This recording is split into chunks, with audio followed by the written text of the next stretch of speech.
Salut à tous, j'espère que vous allez bien. C'est un super bonheur que de vous retrouver aujourd'hui pour cette vidéo. Ça fait très longtemps que j'ai pas tourné de vidéo face caméra et je dois dire que ça m'avait manqué. D'autant qu'aujourd'hui on parle d'un sujet qui me tient particulièrement à cœur. On parle de bien-être. Chers amis, on ne prend pas assez soin de nous. Et c'est justement pour ça que dans cette vidéo, on va aujourd'hui voir ensemble 10 habitudes qui sont life-changing, qui révolutionnent votre vie clairement. Donc si vous êtes prêts, c'est parti, on y va.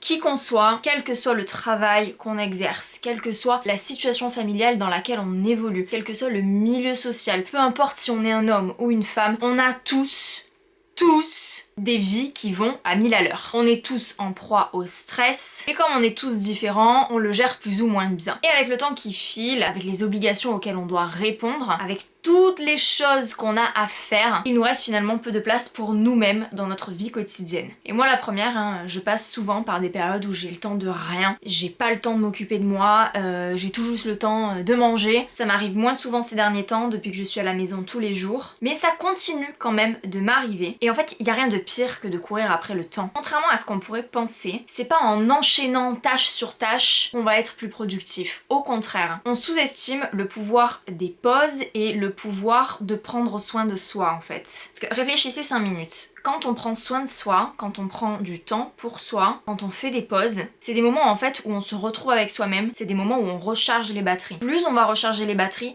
plus on va être performant. Et souvent, s'organiser dans la journée des instants de pause, des instants pour soi, c'est véritablement bénéfique. Parfois on culpabilise en se disant « Oh là là, j'aimerais bien faire ça pour moi, j'aimerais bien m'aménager une séance de sport dans la journée mais j'ai pas le temps ». Alors que souvent, c'est justement en faisant cette séance de sport que tu vas avoir l'esprit léger et beaucoup plus disponible pour accomplir toutes les tâches que tu as à accomplir. Moi ça me le fait très souvent, parfois je culpabilise de faire des trucs pour moi que je fais quand même. Et au final, le fait de les avoir fait, ça m'a mis dans un état de satisfaction tel que je suis prête à affronter n'importe quoi dans la journée. Et ça va m'aider en fait à être beaucoup plus productive en fait. Et généralement, les jours où je suis la plus productive, c'est les jours où j'ai pris du temps pour moi, tout simplement. Alors depuis tout à l'heure, je vous parle de ménager du temps pour soi, mais c'est aussi adopter certaines attitudes, certaines habitudes. Des attitudes et des habitudes qui vont vous aider en fait à avancer. Ces habitudes / attitudes, quelles sont-elles? Alors la première, je vous en parle depuis le début, c'est du coup prendre soin de soi. Prendre soin de soi, ça se fait de différentes façons. Je vous passe les rubriques manger sain et équilibré,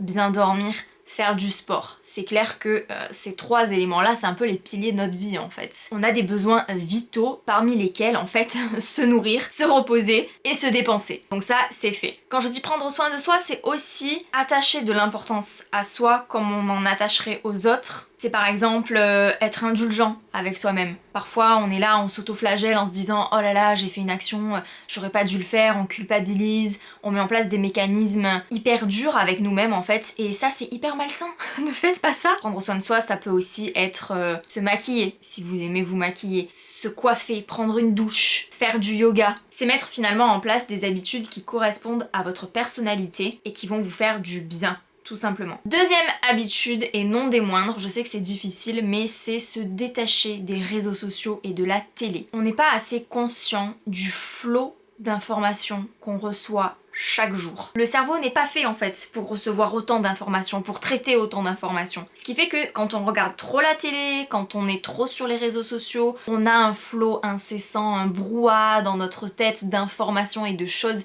qui finalement encombrent notre esprit. Des informations dont on n'a pas besoin, des informations qui parfois et souvent nous font du mal. Donc je ne dis pas qu'il faut arrêter de regarder la télé, je ne dis pas qu'il faut arrêter de surfer sur les réseaux sociaux, je dis juste qu'il faut peut-être consommer en fait les médias d'une façon différente. Veillez par exemple dans votre flux Instagram à suivre des personnalités qui vous inspirent et pas des personnalités qui vous font du mal. Je vous donne mon propre exemple. J'essaie de regarder de moins en moins de nanas parfaites sur les réseaux sociaux parce que personnellement, moi, je trouve ça magnifique à regarder, mais souvent ça me frustre parce que du coup j'ai ce mécanisme qui est très humain, hein, mais qui est la comparaison. Et se comparer à des photos, bien souvent les photos c'est pas la réalité en fait, surtout sur Instagram avec tous les filtres qui existent. Donc voilà, j'ai vachement réduit le nombre de personnes que je suis sur Instagram, du moins le nombre de personnes qui me mettaient dans cet état de frustration, et je les ai remplacées par des personnes, des personnalités qui m'inspirent beaucoup plus, qui sont créatives, qui proposent du contenu différent. Pareil avec les médias, je regarde presque plus la télé. Quand je regarde la télé, c'est pour regarder du divertissement, donc des choses positives, des choses encore une fois créatives, des choses en fait qui vont m'inspirer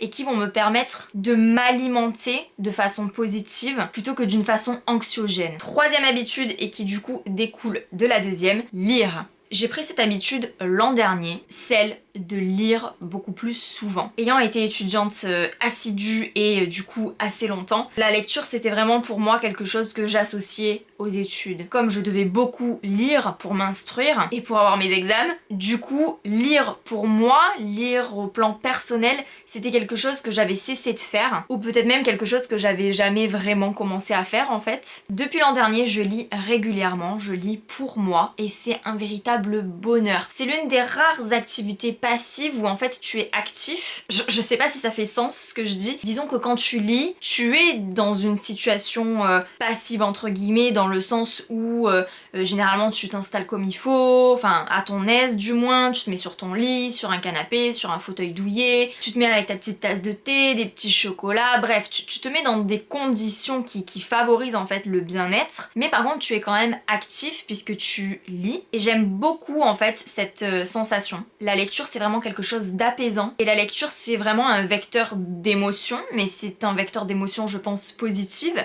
même si on lit un roman angoissant ou quoi. La lecture ça reste de la lecture, c'est-à-dire que c'est nous-mêmes qui fabriquons les images qu'on veut voir, et généralement le cerveau ne veut pas voir d'images terribles. Donc même quand on décrit des situations terribles, c'est pas pareil que de voir des situations terribles à la télé en fait, tu vois.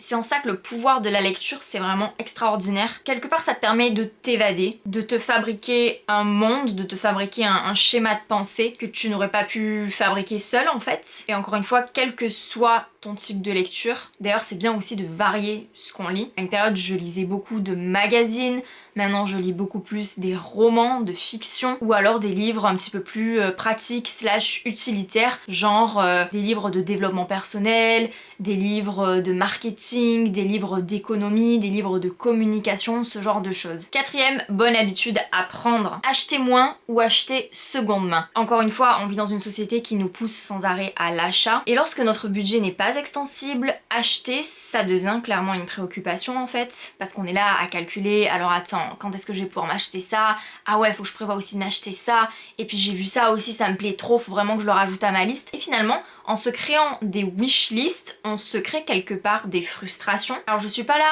à blâmer les gens qui font des wishlists, pas du tout, puisque moi aussi j'en fais des wishlists. Mais disons que s'habituer à acheter moins, ça permet en fait de sortir de cet engrenage de consommation de masse, et finalement de se dépolluer le cerveau, de se dépolluer l'esprit de l'idée qu'il faut qu'en fait on achète plein de choses pour pouvoir être dans la tendance, pour pouvoir être heureux. Non, en fait c'est totalement faux, c'est pas parce qu'on achète plein de trucs qu'on va être plus heureux, c'est pas en achetant qu'on va combler un vide en fait. Et du coup penser ces achats, les réfléchir, c'est vraiment une démarche qui vaut la peine d'être mise en place. Et c'est vrai que ces derniers temps j'achète beaucoup moins de choses, et franchement je m'en porte beaucoup mieux, parce que il y a quelque chose qui se produit quand t'achètes moins, c'est que tu redécouvres ce que tu as déjà, tu apprécies réellement la valeur des choses que tu possèdes déjà. Il y a une phrase, je sais pas si je vais réussir à la reformuler, je sais plus de qui elle est, mais une phrase qui disait: le bonheur c'est continuer à vouloir ce que l'on possède, quelque chose comme ça. Et je trouve qu'en fait c'est totalement vrai, parce que je pense qu'on se rend pas compte de tout ce qu'on a déjà. Et même si certaines personnes possèdent peu sur le plan matériel, je pense qu'elles possèdent tellement plus en fait sur le plan personnel, sur le plan spirituel, sur le plan relationnel. Et je pense que c'est ça qu'il faut vraiment cultiver. Dans le même esprit, du coup, acheter seconde main, c'est pas mal aussi, puisque ça remet en fait de la cohérence dans ses achats, ça remet des valeurs en fait dans ses achats. Et c'est aussi un moyen de consommer différemment, de réutiliser des objets qui étaient finalement destinés à leur perte. Et en ça, je trouve que c'est quelque chose qui est vachement gratifiant et apaisant à vivre au quotidien. Cinquième habitude qui du coup découle de la quatrième, c'est ranger et faire du tri régulièrement. L'environnement dans lequel on vit, c'est un petit peu parfois le prolongement de l'état de notre cerveau. Et je pense que si tu vis dans un endroit qui est rangé, tu as un esprit qui est rangé. Alors je sais qu'on est tous très différents là-dessus, dans le sens où il y a beaucoup de personnes qui aiment vivre dans le désordre organisé parce que ça leur permet en fait de rester créatifs, ça leur permet de rester focus. C'est un chaos dans lequel certaines personnes se retrouvent en fait. Personnellement, je me sens beaucoup mieux quand je vis dans un environnement rangé et purifié. J'aime quand mon appartement est propre, j'aime quand je me débarrasse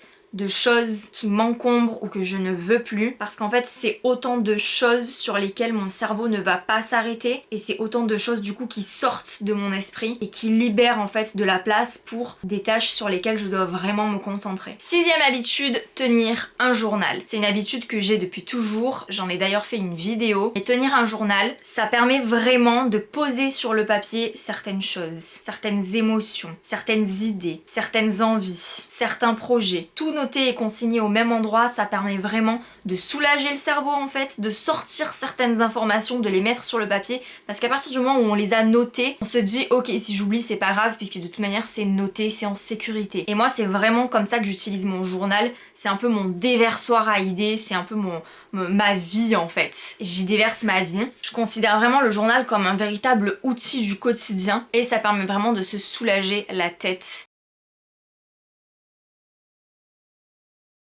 Et c'est aussi un espace personnel finalement, un journal, puisque souvent si on choisit d'y faire du développement personnel, si on choisit d'y noter certaines émotions, ça va nous permettre en fait de faire le point sur nous-mêmes, ça va nous permettre de nous donner certaines directions, et ça c'est vraiment life changing, parce que si on fait une espèce de gestion de projet de notre vie personnelle dans un journal, ça nous permet en fait de maintenir un cap et d'avancer beaucoup mieux dans la vie. Alors du coup, si l'idée de tenir un journal vous plaît, je vous invite à aller regarder ma vidéo. Je vous la mets dans le petit i en haut parce que du coup dedans je vous donne des clés pour pouvoir commencer le journaling, donc si ça vous intéresse n'hésitez pas à aller voir cette vidéo. Septième habitude, sortir, s'aérer l'esprit. Alors je sais, c'est vrai que ces derniers mois, on a eu beaucoup de périodes de confinement, on pouvait pas sortir comme on voulait, mais dès qu'on en a l'occasion, rien ne vaut un bon bol d'air. Même parfois sortir 3-4 minutes dans la rue, faire le tour du pâté de maison, faire le tour du quartier, c'est vraiment apaisant en fait. Sortir son chien, aller faire 2-3 courses, aller passer une petite demi-heure dans un parc, tout ça c'est des choses qui vraiment, ces sorties elles vont vous permettre en fait de vous déconnecter de votre environnement personnel et de recharger les batteries en fait, de changer d'air, de voir d'autres choses. Et ça c'est vraiment